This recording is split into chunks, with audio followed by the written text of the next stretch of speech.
पिछले क्लास में हमने संसाधन को डिस्कस किया था, पढ़ाया था आपको। संसाधन को हम दो भाग में बांट दिए थे, प्राकृतिक संसाधन और मानव निर्मित या कृत्रिम संसाधन में। फिर हमने मानव निर्मित को दो भाग में बांट के पढ़ाया था, एक था आपका नवीकरणीय, एक था आपका आणविक। लेकिन नवीकरणीय और आणविकरणीय को हम लिखाए चलिए लिख लिया जाए। नवीकरणीय संसाधन लिखे डैश, नवीकरणीय संसाधन लिखे डैश। देखिए वैसे प्राकृतिक संसाधन, वैसे प्राकृतिक संसाधन को, वैसे प्राकृतिक संसाधन को नवीकरणीय संसाधन कहते हैं। वैसे प्राकृतिक संसाधन को नवीकरणीय संसाधन कहते हैं। नवीकरणीय संसाधन कहते हैं जिनका लगातार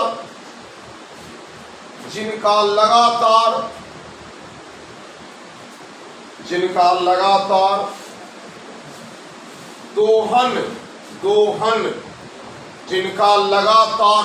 होने पर भी,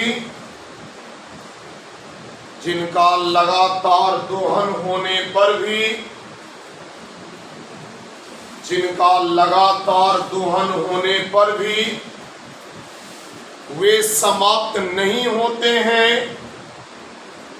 वे समाप्त नहीं होते हैं, वे समाप्त नहीं होते हैं, वे समाप्त नहीं होते। और यदि समाप्त हो भी गए तो, और यदि समाप्त हो भी गए तो, और यदि समाप्त हो भी गए तो स्वतः, और यदि समाप्त हो भी गए तो स्वतः उत्पन्न हो जाते हैं, स्वतः उत्पन्न हो जाते हैं, स्वतः उत्पन्न हो जाते। जैसे वायु, जल,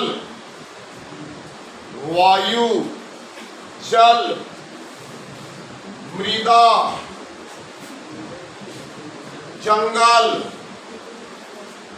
जंगल इत्यादि।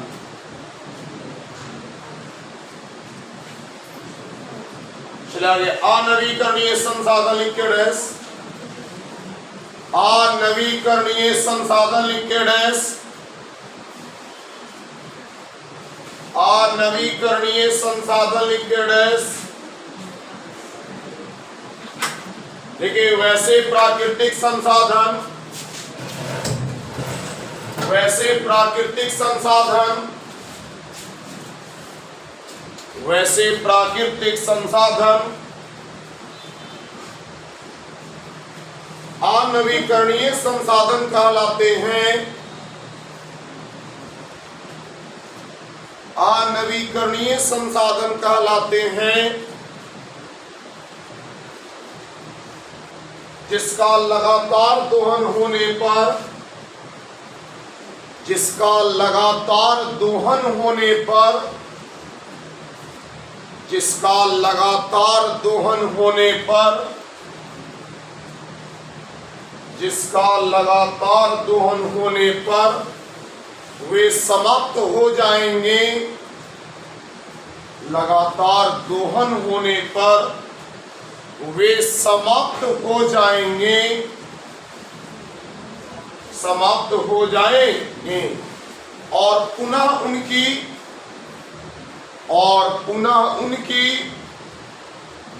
उत्पत्ति, और पुनः उनके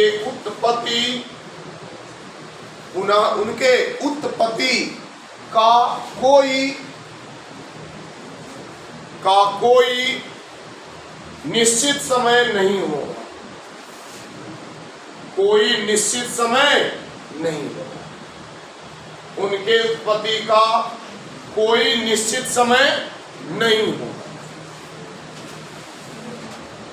जैसे में कोयला कॉमा पेट्रोलियम, कोयला कॉमा पेट्रोलियम, कोयला कॉमा पेट्रोलियम कॉमा प्राकृतिक गैस, प्राकृतिक गैस, प्राकृतिक गैस।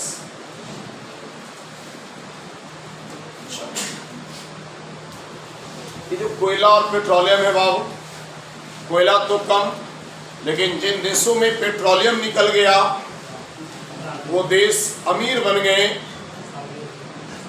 आज से सैकड़ों साल पहले जब अरब देशों में तेल का खोज नहीं हुआ था तो वहां के लोगों को सही से घर बनाने का औकात नहीं था, घर नहीं था उनके पास। लेकिन आज तेल निकल गया उनके घर में, तो घर छोड़िए बाबू, लैट्रिन का सीट सोना का रहता है उनके, इतना पैसा है अपने पास, शेख लोग के पास। हाँ, आज से सैकड़ों साल पहले जब वहां तेल का खोज नहीं हुआ था कि यहाँ तेल इसके नीचे है, वो कहने लुंगी नहीं से जुटता सही से, और आज लुंगी छोड़ दीजिए, आज सोना की लुंगी बना के पहनेगा, इतना पैसा उकनी के पास है। वहां आप जाइए ना दुबई वगैरह में देखिएगा, जैसे हमने क्या कैसे पुलिस रामपुर थाना है, तो वहां जाइएगा तो टू व्हीलर सब ज्यादा नजर आएगा पकड़ाई, तो एक आध दो को फोर व्हीलर, एक आध दो को ट्रक। लेकिन दुबई वगैरह के पुलिस के यहाँ जाकर देखिए तो वहाँ रॉयल्स रॉयस से सड़ रहा है, रॉयल्स रॉयस है, ऑडी, फल्ला, मैंने एक से एक बड़े से बड़े जगुआर जैसे गाड़ियाँ ऐसे वहाँ सड़ रहा है। वहाँ जहाँ सेकंड हैंड चीजें बिकती है, कटती है ना लोहे की चीजें, वहाँ ये सब गाड़ियाँ कट जाती हैं। जब अपने सपना में कभी सोचते हैं कि रॉयल्स रॉयस भी देखेंगे सामने से टच करके बैठेंगे, इतना अमीर हो गया उनके पास, क्या निकल गया? तेल निकल गया। एक बार हल्ला हुआ था गांधो में, गांव में तेल निकल गया पूरा, एकदम रामपुर थाना में चढ़ा के 24 घंटा पूरा उसको बैरिकेटिंग करके, और हाथे दिन बैठे रहे सिपाही 4 गो, हल्ला हो गया, तेल पूरा पेपर में आ गया, न्यूज में। अब गाँव में लोग पूरा एकदम हाफे पैंट और गंजी में पूरा खिंचले हैं और रस्सी लगा और इसी न्यूज में आ गया था। लोग कला खिलाओ, जितना लूटना लूट लो। तो ये नियम है कि अगर बाबू ये मान लीजिए कि संस्था के जो अभी यहाँ प्रॉपर्टी है ये हमारी है, लेकिन इस प्रॉपर्टी के नीचे अगर कोई चीज, इस प्रॉपर्टी के नीचे अगर कोई चीज अच्छा चीज निकल जाए तो सरकार जब्त कर लेगी। अब अगर तुझे अच्छा चीज निकले, सोना चांदी हीरा जवाहरात, वो सब अच्छा चीज है तो वो सरकार के हो जाएगा। लेकिन इस बिल्डिंग में निकल जाए दारू, इस बिल्डिंग में निकल जाए बम गोला बारूद, तो मेरा हो जाएगा।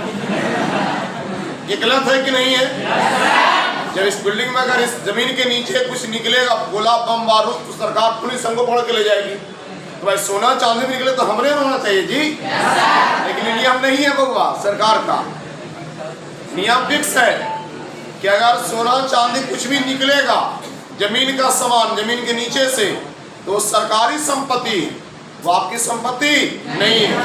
लेकिन कोई अगर खराब चीज निकल गया तो आपकी संपत्ति, उसके जिम्मेवार आप हैं और आपको जेल जाना पड़ेगा। जिसकी संपत्ति में निकल जाए, तुम्हारे खेत, उस खेत में तेल का कुआं बन जाए, तुम बोरिंग कराओ, पानी का तेल निकलेगा, तुरंत पुलिस आएगा, जब्त कर लेगा, तेरा खेत के बैरिकेटिंग कर देगा, मैंने वहाँ पैसा तो कुछ न मिलेगा। सारी संपत्ति तो सरकार के है, हम लोग की संपत्ति कहाँ है? आप खेत, जिस खेत के बारे में कहते कि मेरा खेत है, खेत आपका का, आपको सरकार से रेंट पर ले लें, आप मालगुजारी उसका देते हैं आपके पिताजी, ये माल की कलम मेरा है, हम इससे लिए 500 रुपये इसको दे दिए, लो बाबू ले जाओ, तो कहीं जाना पड़ता है, इसको दिए, खत्म कहानी। लेकिन आप जमीन बेचते हैं, जमीन लेते हैं तो सरकार के पास क्या ले जाते हैं? रजिस्ट्री करने के लिए, मेरी संपत्ति होती है, आपको हम दे दिए, खत्म कहानी। सरकार बस क्यों यार उतना सारा पैसा देते हैं लिखाई, तो सरकार कहते हैं हुजूर हमारा बहुत जरूरी काम है, बेटी की शादी है, ये है, बीमार थे, हम इससे पैसा लिए, अब पैसा नहीं दे पा रहे, चलते हम जमीन लिख रहे हैं। तो किसी का जमीन का रजिस्ट्री पेपर देखना, इनमें कारण यही लिखा रहेगा कि बेटी के शादी के लिए दम पैसा जुगाड़ नहीं हो पाया, इस चलते हम फलना से पैसा लिए, उसके बदले हम खेत दे रहे हैं, क्योंकि बेचने को थोड़ा सा आपको जमीन दी है, खेत या जमीन आपको बेचने में सरकार नहीं दी है, आपको खेती करने के लिए दी थी सरकार।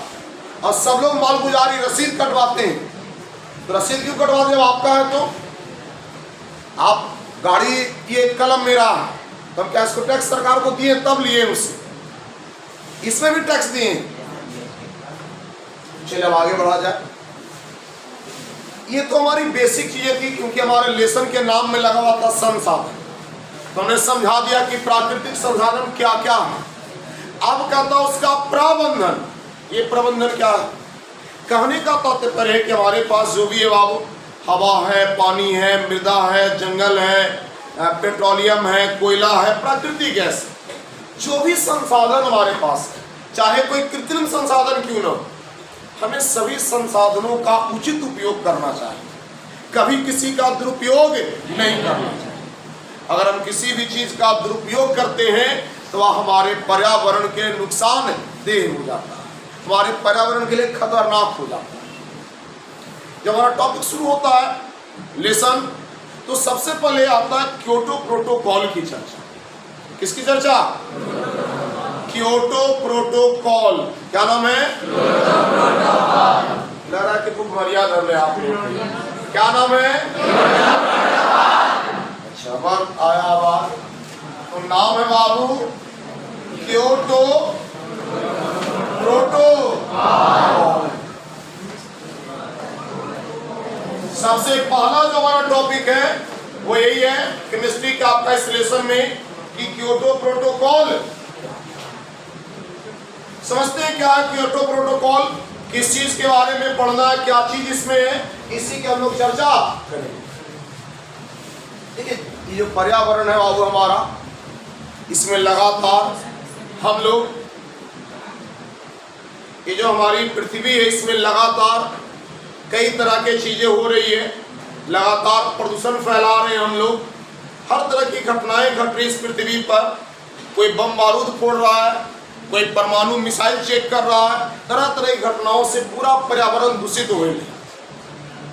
इस दूषित पर्यावरण को साफ सुथरा बनाने के लिए विश्व के, पूरे वर्ल्ड के लगभग 141 देश, केमिस्ट्री के बुक में 141 दिले हैं कि जो क्योटो प्रोटोकॉल है, इसको ज्योग्राफी में आप पढ़ेंगे प्रथम पृथ्वी सम्मेलन, प्रथम पृथ्वी सम्मेलन के नाम से ज्योग्राफी में पढ़े होंगे।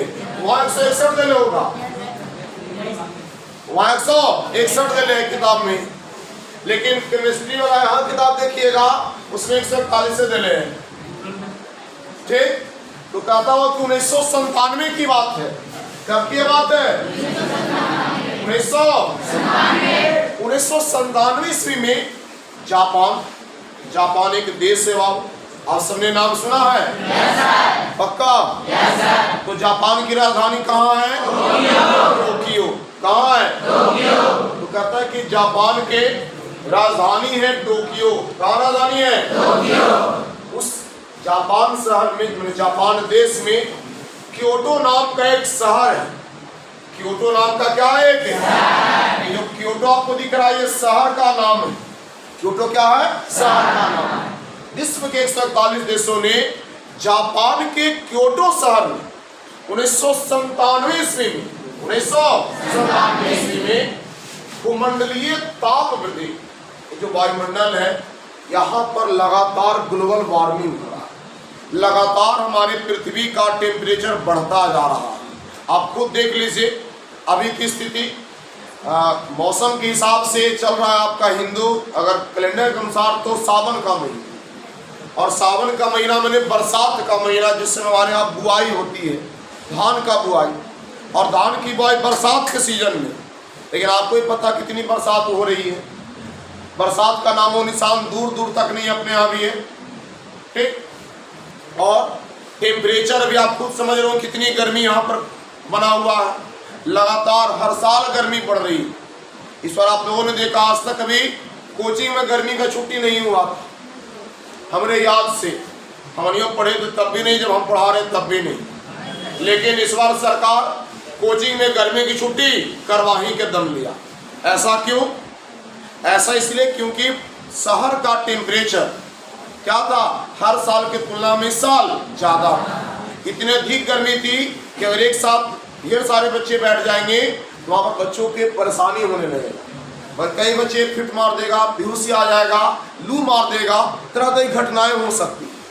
इससे बचने के लिए आपको क्या किया गया? छुट्टी दे दिया गया। तो आखिर क्यों बढ़ रहा तापमान, टेम्परेचर काहे बढ़ रहा धरती का? इस बात पर विचार और विमर्श करने के लिए 141 देशों के प्रधानाध्यक्ष जो थे, प्रधानाध्यक्ष मतलब जैसे प्रधानमंत्री, कई देश में राष्ट्रपति होते हैं, वो सब जापान शहर में बैठे मीटिंग की।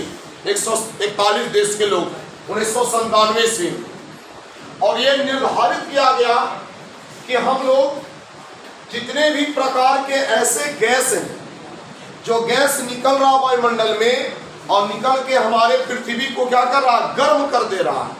उन गैसों के उत्सर्जन में हम कमी लाएंगे। इस बात को निर्धारित किया गया कि जितना भी ग्लोबल वार्मिंग मतलब वैश्विक उष्मीकरण उत्पन्न करने में जितना भी प्रकार का गैस उत्तरदायी है, जैसे CO2 गैस इसमें सबसे प्रमुख गैस है। अगर इस वायुमंडल का टेम्परेचर बढ़ रहा है, किसी भी शहर का टेम्परेचर बढ़ रहा है, तो उसका सबसे बड़ा कारण होता है कार्बन डाइऑक्साइड। ऐसे 6 गैस है जिसे ग्रीन हाउस गैस कहते हैं हम लोग। वो 6 गैस उत्तरदायी है पृथ्वी की गर्मी को बढ़ाने में। उन गैसों में एक महत्वपूर्ण गैस कौन है? Carbon dioxide. जहां कार्बन डाइऑक्साइड की मात्रा ज्यादा रहेगा वहां गर्मी ज्यादा हो। जैसे इस क्लासरूम में भी गर्मी है बाहर के तुलना में ज्यादा। उसका रीजन क्या है? उसका रीजन कार्बन डाइऑक्साइड है। ये कितने बच्चे लगातार CO2 नाक से निकाल रहे हैं। CO2 गर्म गैस है, जिस कारण से इस क्लासरूम का टेम्परेचर बाहर की तुलना में क्या है? ज्यादा। जहां भी अगर पेड़ पौधे खूब रहेंगे, जंगली इलाका जहां रहेगा, जंगली इलाका में गर्मी नहीं पड़ता। क्यों? जैसे बगल में रांची है, झारखंड चले जाइए, जहां 12 चक्की शुरू होता है उधर खाली जंगले जंगल रोड के दोनों साइड में। वहां और गया का टेम्परेचर में अंतर रहेगा, अंतर ढेर अंतर हो जाता है। बिना AC लगाए वहां टेम्परेचर घटल रहता है रांची में। क्या रीजन है? तो वहां पेड़ पौधे हैं, हरे पेड़ पौधे हैं, और हरे पेड़ पौधे को प्रकृति का फेफड़ा कहते हैं। मतलब हरे पेड़ पौधे CO2 को अवशोषित कर उसको O2 में कन्वर्ट करते रहता है, मानो वायुमंडल को साफ करते रहता है, जिससे वहां का टेम्परेचर घट जाता है। इसलिए हमेशा आसपास पेड़ पौधे होने चाहिए घरों के आसपास। किसी भी सरकारी आवास को देखिएगा, DM SP से लेकर जज कलेक्टर कोई भी हो, जिसका भी सरकारी आवास देखिएगा, उसके सरकारी आवास में खूब सारे पेड़ पौधे रहेंगे, खूब सारा पेड़ पौधा रहता है। क्यों? ताकि वायुमंडल सही रहे, वहाँ हवा उसको सही मिले। अफसर बाकी जनता मरे, उससे कोई दिक्कत नहीं, अफसर बचना चाहिए। अब किसी भी अफसर का देखिए कोठी एकदम पेड़ पौधा से भरा हुआ रहेगा। क्यों? ताकि वहां वायुमंडल साफ रहे। तो ये निर्धारित करने के लिए मीटिंग किया गया कि भाई हम लोग ये मैंने क्या होते हैं, जाकर के 141 देश के नेताओं ने दम कसम खाया, प्रतिज्ञा लिया कि हम सभी मिलकर के ये कसम खाते हैं कि आने वाले सालों में जो भी हमारे देश में ऐसा गैस जो वायुमंडलीय गर्मी को बढ़ा रहा है, उसके उत्सर्जन में हम क्या करेंगे? कमी करेंगे। ये निर्धारित किया गया, ये वहां पर क्या किया गया? प्रतिज्ञा लिया है। ये मीटिंग क्योटो शहर में हुआ था। अच्छा, ये प्रोटोकॉल क्या है? प्रोटोकॉल एक वर्ड है जिसका मतलब होता है कुछ निश्चित नियम निर्धारित करना। जैसे हम क्लास में इंटर करते हैं, आप उठ गए सारे बच्चे, ये प्रोटोकॉल है। इसी को हम लोग एक भाषा में क्या कर सकते हैं? प्रोटोकॉल करते हैं। कि टीचर क्लास में आते हैं, आप खड़े हो गए, सारे बैठने के लिए बोला गया तो बैठ गए, ये प्रोटोकॉल। आप बैठे हुए चेयर पर, आपसे घर में कोई बड़ा आदमी आ गया, आप चेयर छोड़ देते हैं, ये क्या है? प्रोटोकॉल है। मतलब कहीं लिखा है कि हट जाना आप, लेकिन आपको पता कि हमारा प्रोटोकॉल है, नियम बना रखे हैं, वैसा ही प्रोटोकॉल है, वैसे चीजों के लिए यूज किया जाता है। एक प्रोटोकॉल है। कोई अगर डीएम जाएगा तो थाना वाला धड़ा धड़ा देखते हैं, उसके आगे पीछे चलता है, वो प्रोटोकॉल है। डीएम फोन नहीं करे, उसको पता चल जाता है कि आ रहे हैं, तो पहले ही से खड़ा रहेगा। हर थाना का एक निश्चित एरिया है, बॉर्डर होता है, तो बॉर्डर के पास इंतजार करते रहेगा, डीएम साहब आ रहे हैं। जैसे डीएम साहब गाड़ी आएगा, इस गाड़ी चले रहेगा, अब पिछला का थाना लौट जाएगा, वहां से उसका काम खत्म हो गया। ये प्रोटोकॉल हो गया। जब मुख्यमंत्री नीतीश कुमार पटना से चलेंगे तो पटना का डीएम साथ साथ जाते आवेगा जहानाबाद तक, जहानाबाद के बॉर्डर पर खड़ा रहेगा जहानाबाद के डीएम, क्या ये सब वो भी रिसीव करके लावेगा गया के बॉर्डर तक, तो गया का डीएम खड़ा रहेगा बॉर्डर के पास कि चलिए सर मेरे साथ, तब लेके आएगा। ये हुआ प्रोटोकॉल, सब नियम है। हाँ, अगर डीएम उस समय नहीं है तो दूसरा कोई जाएगा उसका अधिकार, लेकिन वहां जाएगा रिसीव करने बॉर्डर के पास, वहां गाड़ी तैनात रहेगा, वहां से चलेगा। ये प्रोटोकॉल हुआ, मैंने एक सिस्टम बना हुआ है। तो विश्व के 147 देशों ने 1997 ईस्वी में जापान के क्योटो शहर में वायुमंडलीय ताप वृद्धि को रोकने के लिए, भूमंडलीय ताप वृद्धि को रोकने के लिए एक सम्मेलन किया। इस सम्मेलन में निर्धारित किया गया कि अगले कुछ सालों में हम लोग जो भी ग्रीन हाउस गैस निकल रहा हमारे देशों में, उस गैस के उत्सर्जन के स्तर में क्या लाएंगे, कमी लाएंगे। इसी को क्या नाम दिया गया, याद रहेगा? किस देश में? जापान देश में। किस देश में? उसके किस शहर में? विश्व के कितना देश? कितना ईस्वी में? किसने जमा हुआ? भूमंडलीय ताप वृद्धि को रोकने के लिए। भूमंडलीय ताप वृद्धि को क्या लक्ष्य निर्धारित किया गया कि अगले कुछ सालों में हम लोग ग्रीन हाउस गैस के उत्सर्जन के स्तर में क्या लाएंगे, ये निर्धारित किया गया। कितने देशों के द्वारा? पहले हम बता चुके कि आप इसी को ज्योग्राफी में प्रथम पृथ्वी सम्मेलन के नाम से पढ़े, लेकिन केमिस्ट्री में किस नाम से पढ़ रहे हैं? Kyoto protocol. कोई दिक्कत? लिख दे दीजिए क्योटो प्रोटोकॉल।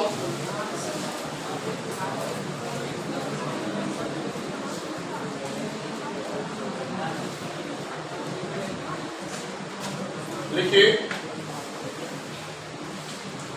1997 ईस्वी में 1997 ईस्वी में जापान के क्योटो शहर में 1997 ईस्वी में जापान के क्योटो शहर में जापान के क्योटो शहर में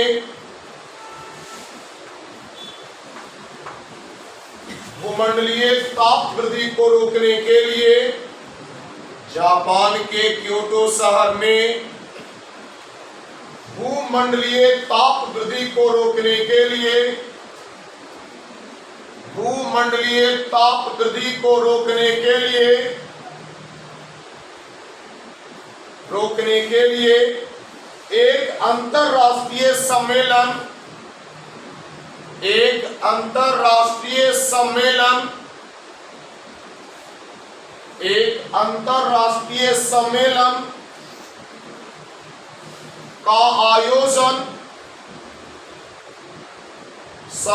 का आयोजन किया गया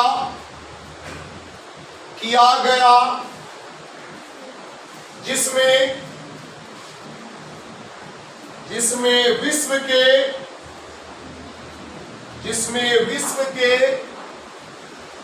141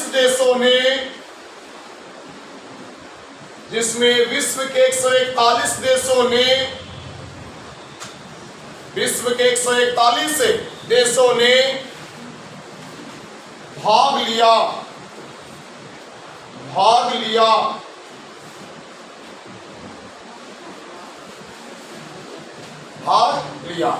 इस सम्मेलन का मुख्य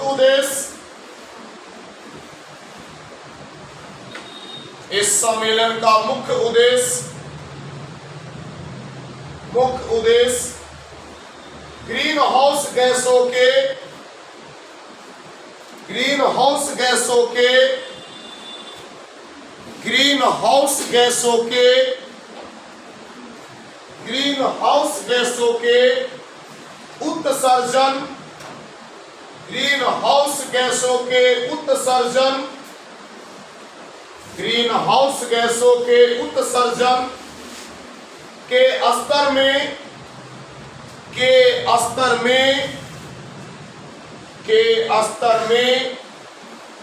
कमी लाने का लक्ष्य निर्धारित, कमी लाने का लक्ष्य निर्धारित, कमी लाने का लक्ष्य निर्धारित किया गया था।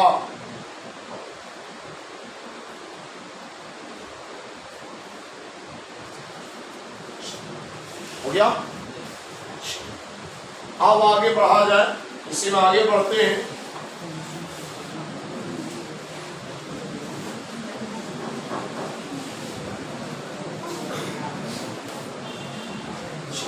समझ आ गया?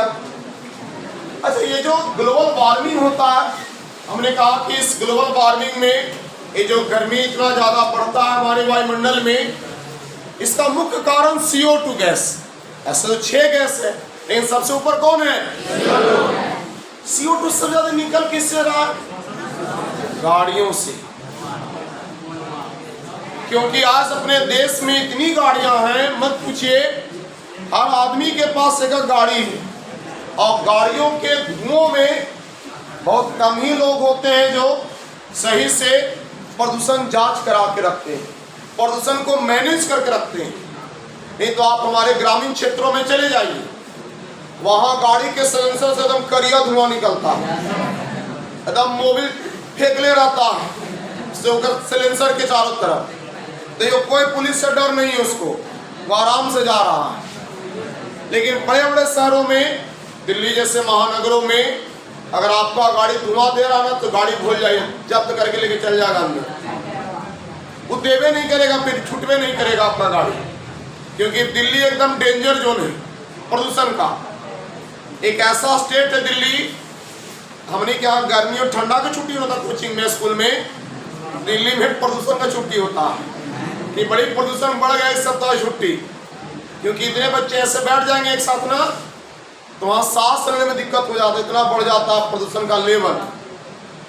इसलिए वहां कई तरह का नियम है, लेकिन जानने करते क्या नियम बनता है, लागू जल्दी नहीं। अब आगे बढ़ी, इसमें हम लोग क्या पढ़ने वाले हैं। सोचिए बाबू, वाहन तो बहुत पहले से अपने देश में है। आपने देखा होगा गांव में, देहात में एक राजदूत का जमाना था, पुराने लोग राजदूत रखते थे। फिर आपका स्प्लेंडर आया, एसएस, उससे पहले बहुत तरह की गाड़ियां आई मार्केट में। सभी गाड़ियों के सिलेंसर से धुआं निकलता है। या अब आपके पास अगर गाड़ी होगा तो आप सुनते हैं कि उसका पॉल्यूशन जांच होता है, प्रदूषण जांच। लेकिन 2000 ईस्वी के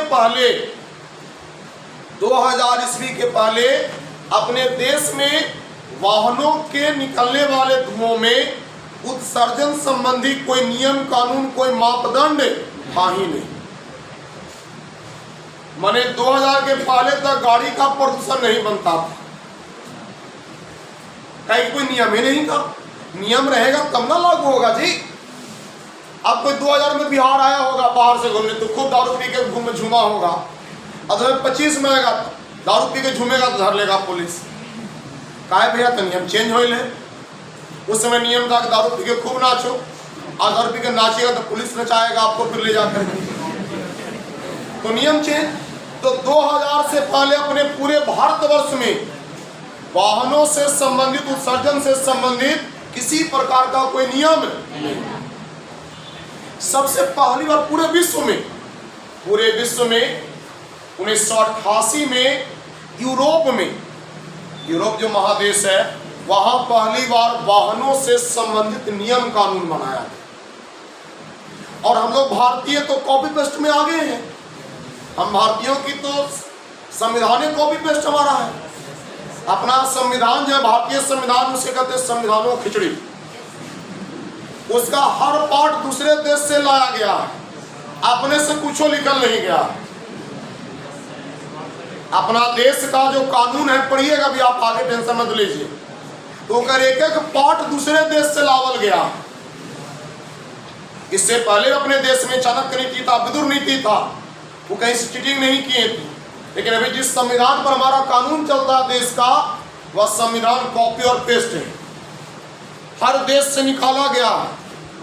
अभी हमारी बात पर विश्वासवर्धक ना भी हो रहा होगा कि सर क्या बोल रहे हैं, हमने नाम सुने कि बाबा साहब अम्बेडकर बनाए हैं। आप बनाए उस चीज को, इस बात को सब कोई मानता है। लेकिन भीमराव अम्बेडकर ने अलग अलग देशों से कानून को लाया, मैंने वहां से कॉपी करके अपने यहाँ के देश में जोड़ते चले गए। परिस्थितियों को क्या समझे, उनके अनुसार उस समय क्या था परिस्थिति, वो अपने अनुसार उसको ढाल के लिख दिए। तो हमारा संविधान कॉपी पेस्ट, इसलिए जो वाहन संबंधित नियम है ना, वह अभी कॉपी पेस्ट है। 1988 में यूरोप में बनाया गया यूरोप फर्स्ट। यूरोप में नाम क्या पड़ा उसका? यूरोप में नाम उसका क्या दिया गया? Europe first.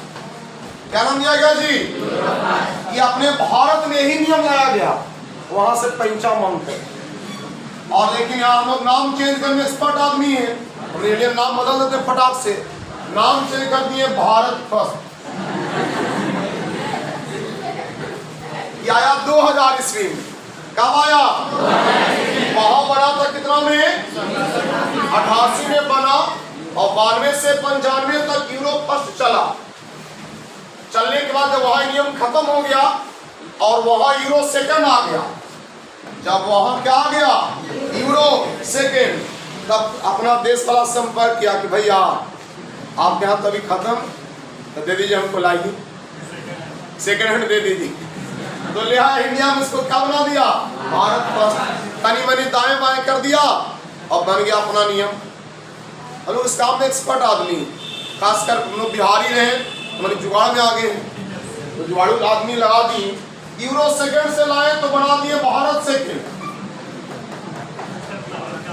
फिर वहां लोग बनाया यूरो थर्ड, हमारे इलाके इसको क्या कर दिए? भारत। बनाते जाओ, हमारी कॉपी करते जाएंगे, टेंशन नहीं। वो लोग बनाया क्या? यूरो, हमारी क्या बना दिए? भारत। लीजिए बनाओ, उसे बनावेगा यूरोप सिर्फ 5, तो हमारी बना देंगे भारत 5। टेंशन ही वहां एक आगे चलता है। ये सब लोग यूरोप फर्स्ट कब लागू किया अपने देश में?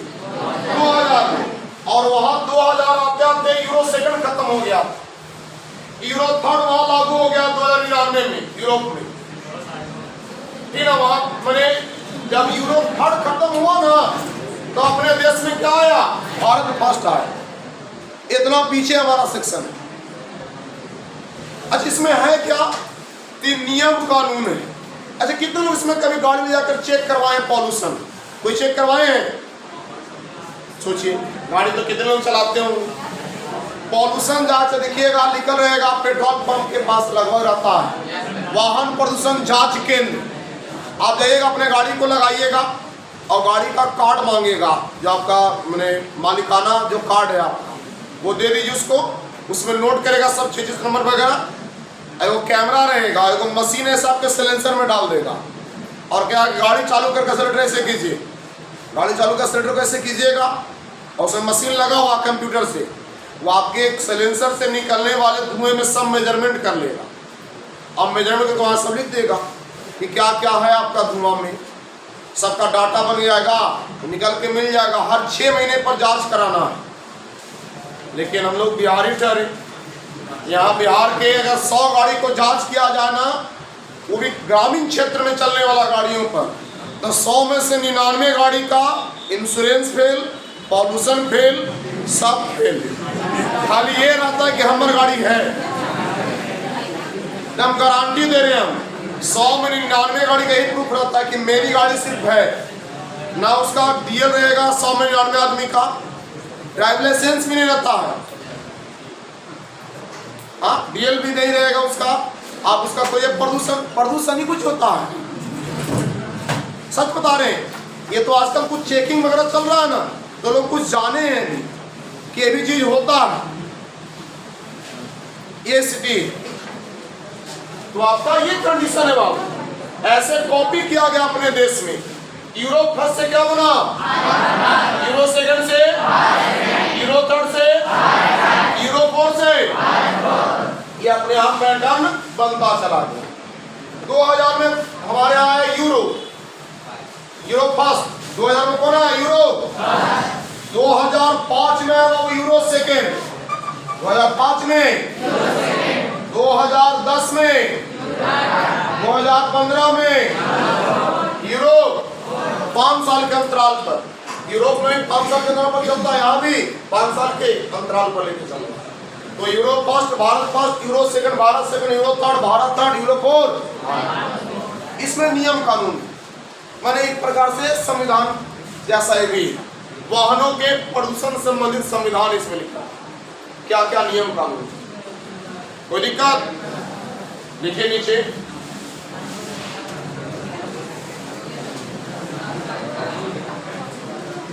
लिखिए, स्टार में लिखिएगा। वायुमंडलीय ताप वृद्धि में, वायुमंडलीय ताप वृद्धि में, वायुमंडलीय ताप वृद्धि में कई गैस, वायुमंडलीय ताप वृद्धि में कई गैस, कई गैसों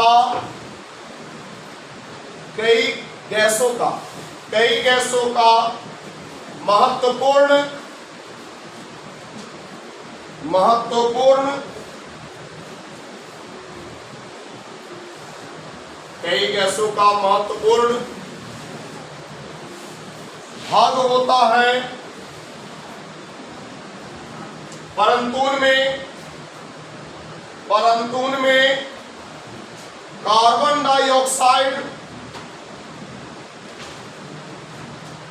डाइऑक्साइड प्रमुख है।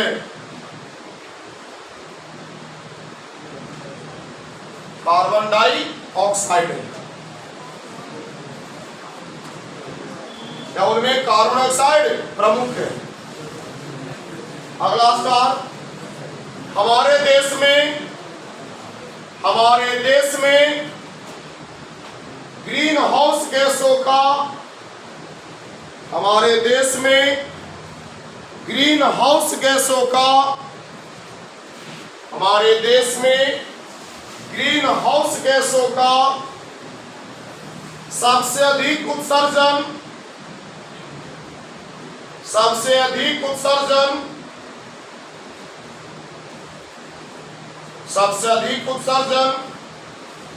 कोयला एवं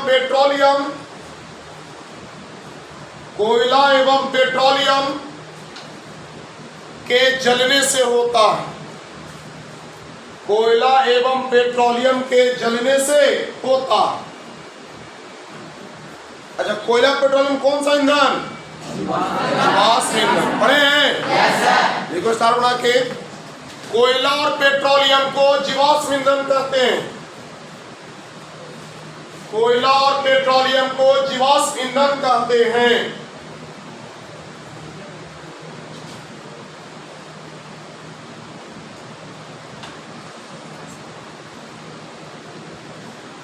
अगला, हमारे देश